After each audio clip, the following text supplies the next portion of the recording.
Subscribe for daily IELTS material.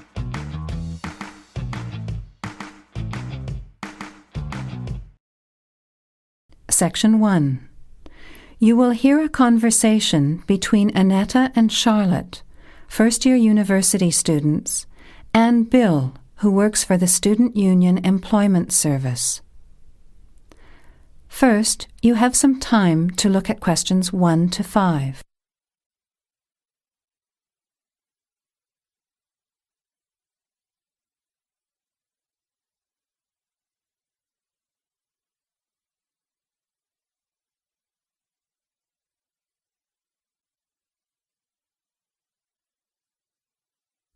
Notice that an example has been done for you. This time only, the conversation relating to the example will be played first. Hi Bill, this is my friend Charlotte. She's doing first year science too. The student is in first year science, so you write science on the form.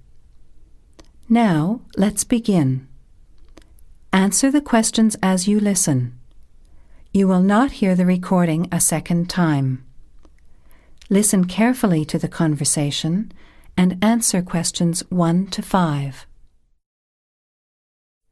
Hi Bill, this is my friend Charlotte. She's doing first year science too. Pleased to meet you, Charlotte. Annetta told me you want some part-time work. Now, I just have to complete your details on the computer. What's your surname? Johnston. With an E? Yes, Johnstone.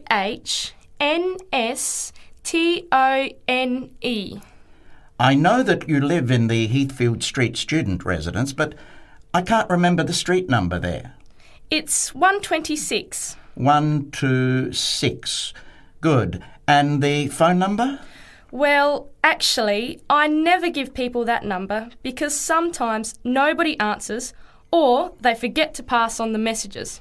So, I bought a mobile phone yesterday, but I can't remember the number. I think it's 0414 847 748. I'll just check. No, sorry, not 748.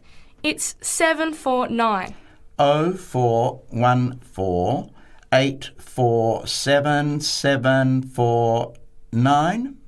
Yes, that's right. I must try and remember it. And what sort of work are you looking for? Well, anything really, I suppose, though it depends when it is. I'd rather work during the day, if that's possible. How many hours a week were you thinking of? Oh, I'm not sure. Maybe about 10. But I need to keep at least 2 days a week free for study. Do you have any work experience? Not much, though I used to help in my uncle's shop when I was at school. OK, well, I'll put it in, but we don't usually get shop work. What about gardening? I'd rather not. Everything I touch dies. What other kinds of work are there? Well, there's a lot of demand for house cleaning, fast food preparation and kitchen work and pizza delivery if you've held a driving licence for 12 months. I'm not sure. Can I have a look at the vacancies while you talk to Annetta? You now have some time to look at questions 6 to 11. As you listen to the rest of the conversation, answer questions 6 to 11.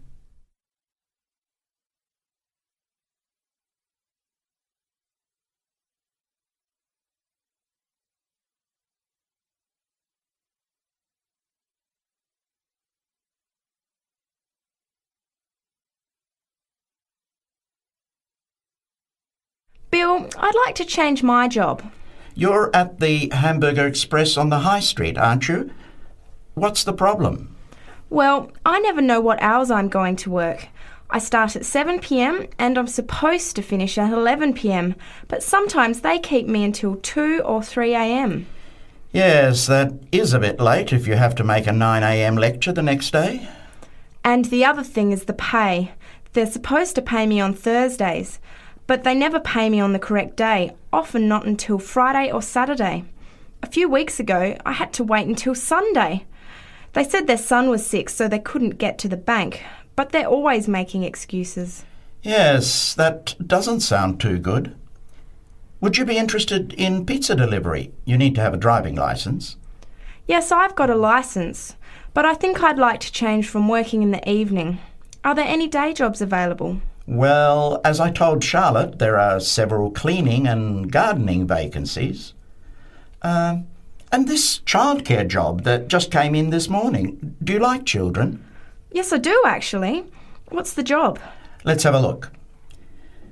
Collect the boy aged 4 from kindergarten at 3 p.m. Pick up the other 2 girls who are aged 6 and 9 from the primary school at 3:15. You take them home and look after them. The parents will be home by 7. That sounds quite good.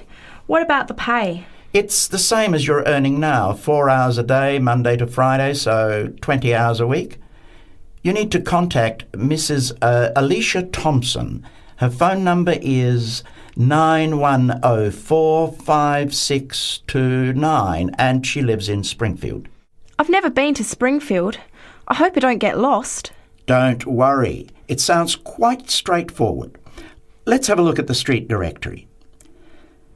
The Thompsons live here in Tulip Street, number 252. So you catch the 631 bus, get off here next to the post office in Daisy Terrace. Walk past the post office to the corner, and on the opposite corner is the kindergarten. Then walk down Daffodil Place and cross over to the primary school. Then keep going down Daffodil Place to the corner and turn right into Tulip Street. That is the end of Section 1. You have half a minute to check your answers.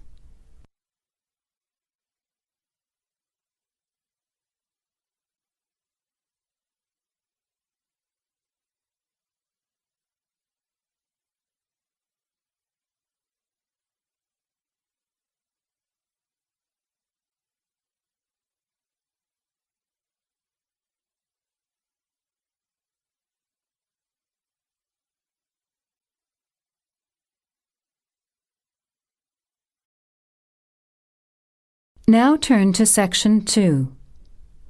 Section 2. You will hear the Overseas Student Officer talking to some new students about the arrangements for an excursion to Ironbridge.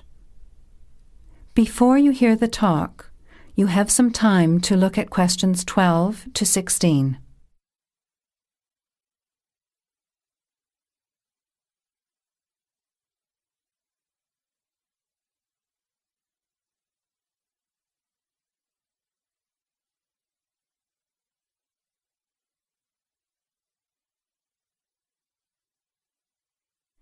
Now, listen carefully to the first part of the talk and answer questions 12 to 16.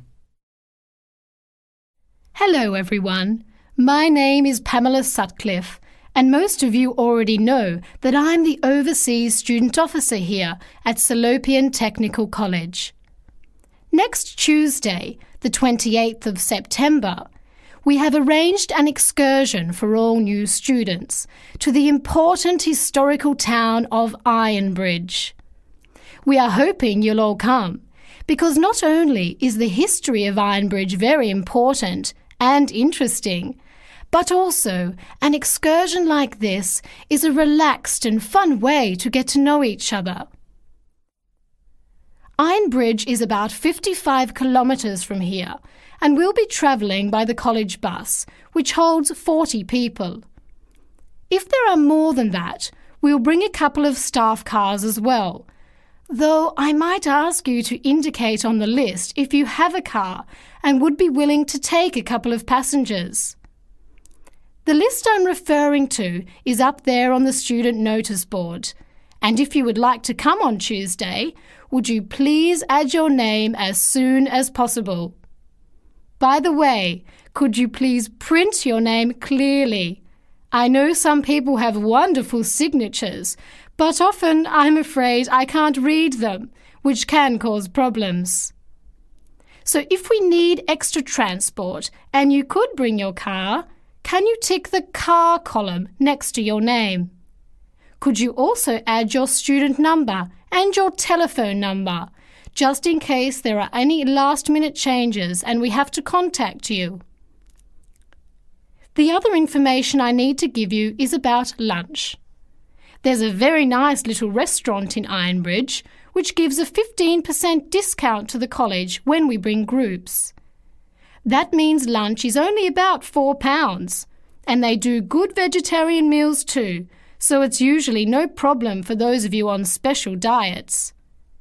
But if you prefer to eat your own food, that's fine too, either on the bus or in the park. But I'd encourage you to try the restaurant. Now, talking of costs, I should tell you that the bus will only cost you £10, and if you bring your car, we'll pay for the petrol, so you get a free trip in return for driving there. Will you please sign up by Saturday at 6 p.m. at the latest? The list is closed after that. We will depart at 9:30 a.m. sharp on Tuesday morning, so please make sure that you arrive at least 15 minutes before so that you can find a seat and get settled on the bus. Before the talk continues, you have some time to look at questions 17 to 21.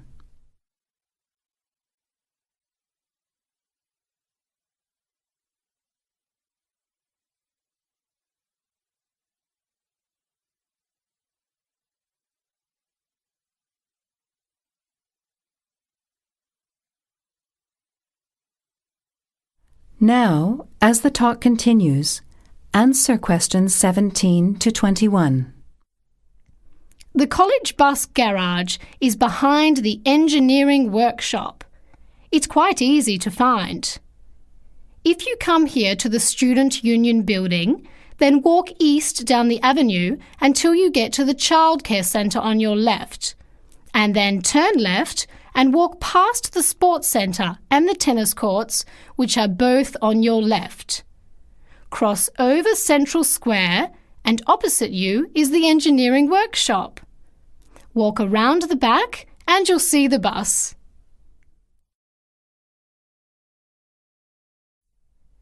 Please wear comfortable shoes, as we'll be walking around Ironbridge and be on our feet for most of the day.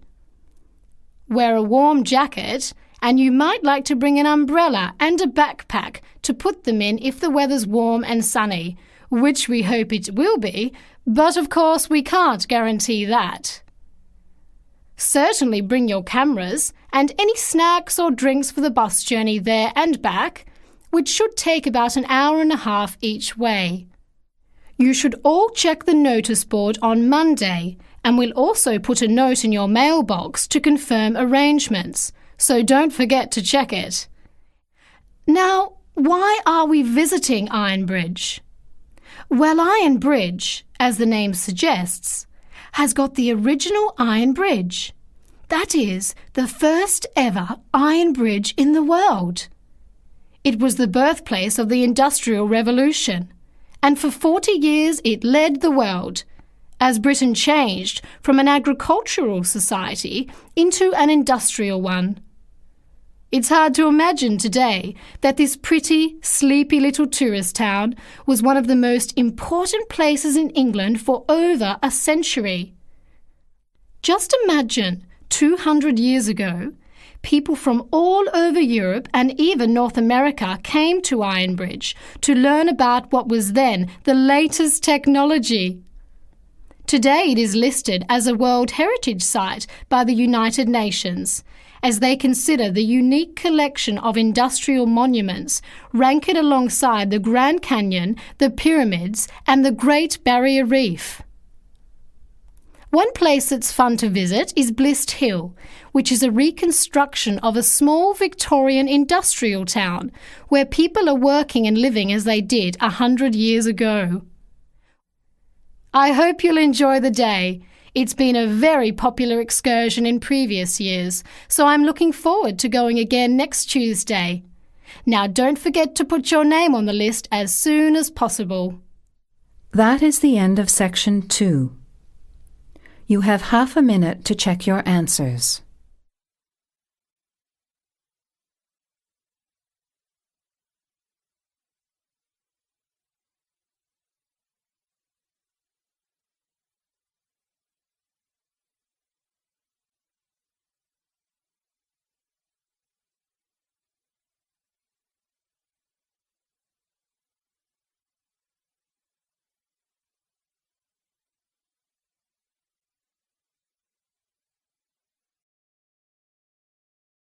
Now turn to Section 3. Section 3. You will hear a group of students, Henry, Joe, Nancy, and Gordon, discussing changes to their work experience placement arrangements. Before you hear the conversation, you have some time to look at questions 22 to 26. The first two student arrangements have been done for you as examples.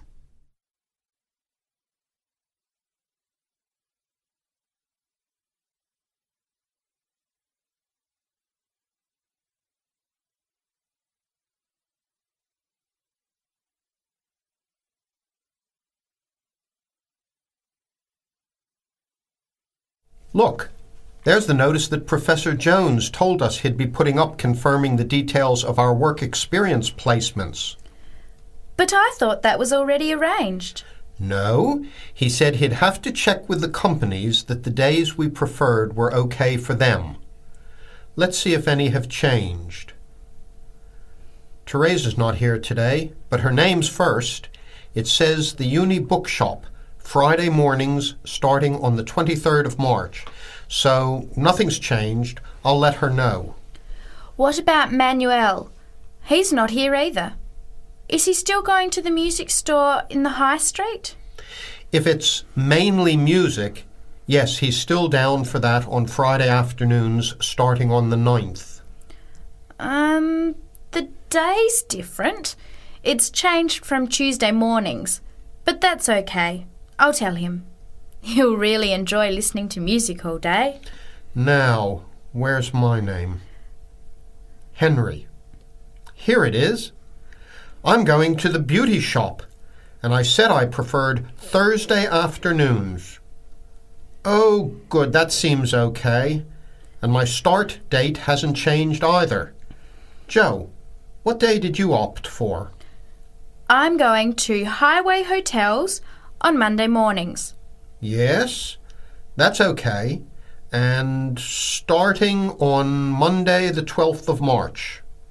Oh, has that been changed? Okay, I was scheduled to start the week before. I'll just make a note of that. What about me, Henry? Have I still got the Explore travel service on Wednesday mornings? Just a minute. Where's your name? Let's see. Nancy. Okay, here it is.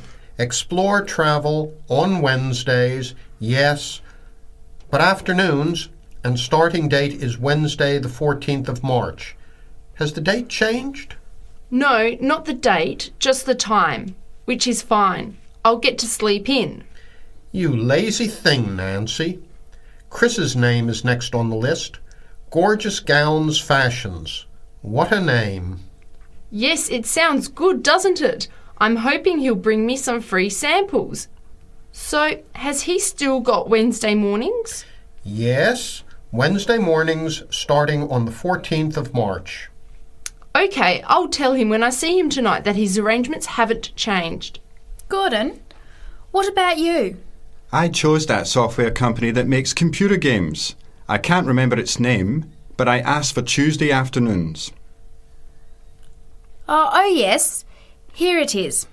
Games to go on Wednesday mornings. There's a note here saying they have their weekly staff meetings on Tuesday afternoons, so that wouldn't be much use to you. That's why they've changed it to Wednesdays, starting on the 21st of March, so you can see their working setup. OK, I'm glad they've changed it. I don't think I'd want to sit through a meeting every week. Before the conversation continues, You have some time to look at questions 27 to 30.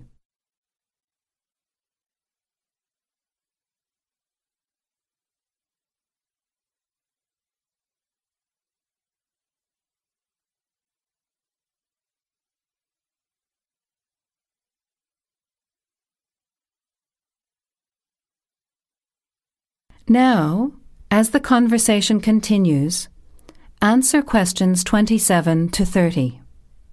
Can someone remind me what time we have to get to our placement in the afternoons?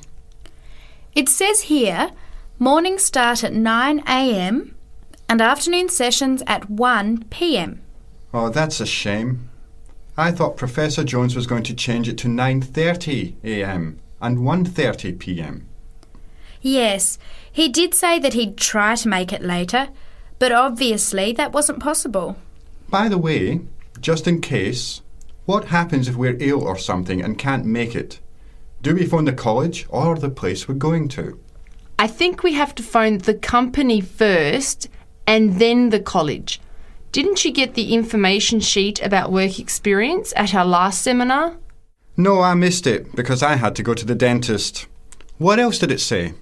Well, we have to do a total of 24 hours altogether. So if we miss one of the arranged sessions, we have to organise another time to make up the hours. And he gave us details of the presentation we have to give about our work experience. Oh, really? What do we have to do? In week 10, we each have to give a presentation to the class about the company we've been with. It's 30% of our final mark for this subject, so it's going to be a lot of work. Yes, he's expecting us to do a lot of research while we're there so that we can outline the history of the company, its management structure, number of employees, other branches, etc.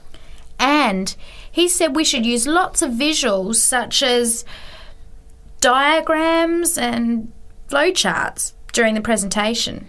Yes, and we should also include what we did each week, the different departments of the company or positions that we observed, and try to relate what we saw to our studies so far. He gave examples like management style, accounting systems, information technology, and so on. You were right. It sounds like lots of work. That is the end of section 3. You have half a minute to check your answers.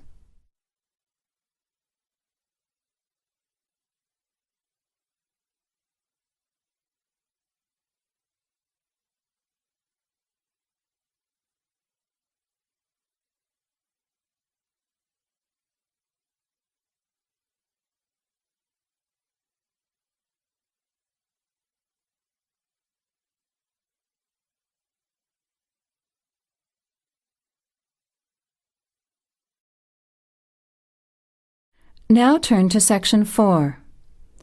Section 4. You will hear a talk from a member of the Conservation Society talking about green cleaning. First, you have some time to look at questions 31 to 34.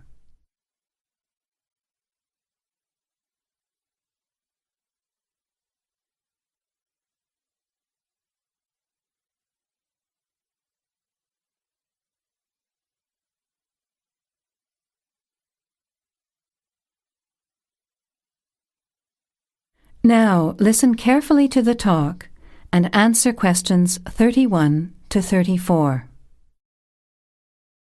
Good morning, everyone. It's a pleasure to be here as a representative of the Conservation Society to talk to you about green cleaning. In other words, about ways you can help to save the environment at the same time as saving money. I'll start with saving money, as we're all interested in that, especially students who are living on a tight budget. Probably none of you has sat down and calculated how much you spend on cleaning products each year. Everything from dishwashing detergent, window cleaners and so on, through to shampoos and conditioners for your hair, and then those disasters, products to get stains out of carpets, or to rescue burnt saucepans. I can see some nods of agreement.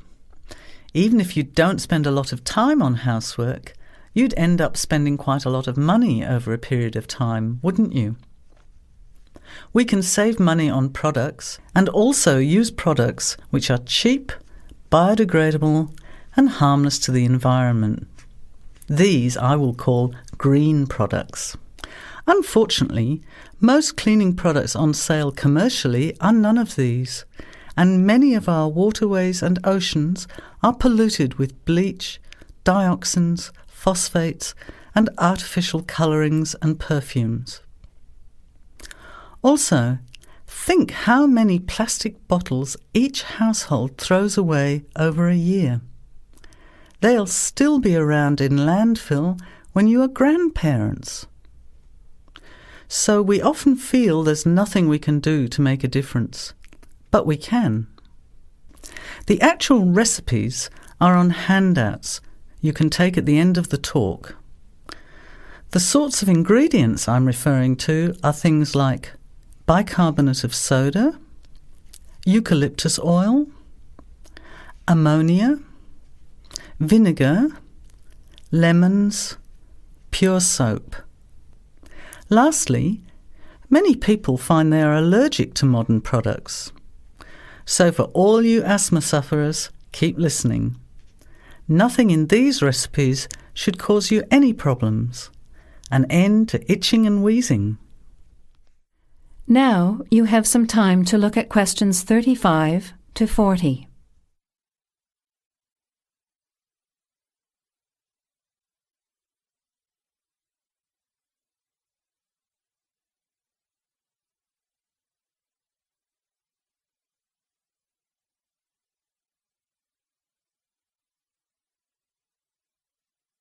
Now listen and answer questions 35 to 40. So, let's start with spills and stains. Soda water is wonderful as an immediate stain remover. Mop up the excess spill. Don't rub, but apply soda water immediately. It's great for tea, coffee, wine, beer and milk. As is salt or bicarbonate of soda, which will absorb the stain. Then vacuum when dry and shampoo if necessary. While we're talking about disasters, let's quickly look at some others that can be avoided. Bicarbonate of soda is wonderful for removing smells, especially in the fridge. An open box in the fridge will eliminate smells for up to 3 months. And those terrible burnt saucepans, either sprinkle with our good friend bicarb again and leave it to stand, or cover with vinegar and a layer of cooking salt. Bring it to the boil and simmer for 10 minutes, then wash when cool. Much cheaper than a new saucepan. Then there are heat rings on wooden furniture. Simply rub with a mixture of salt and olive oil, or for scratched furniture, use olive oil and vinegar. Now, let's look at general cleaning. First, the floors.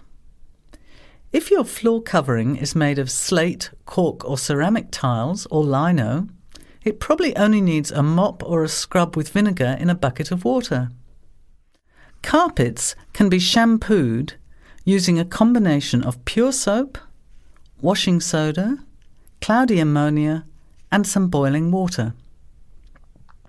You put a small amount of this mixture onto the mark on the carpet, rub with a cloth until it lathers, and then wipe off the excess. A smelly carpet can be deodorized by sprinkling bicarbonate of soda on the surface, leaving overnight, and vacuuming off the next day. Cleaning in the kitchen, bathroom and toilet is the next section.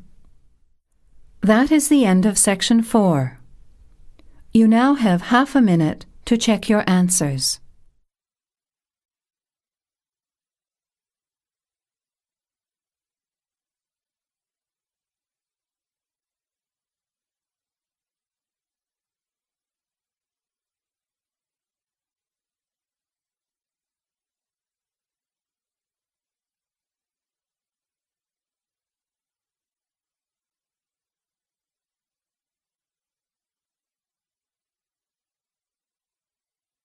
That is the end of the test.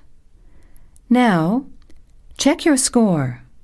But before you go on to the next listening test, look at the section in the book on how to improve your vocabulary and listening skills.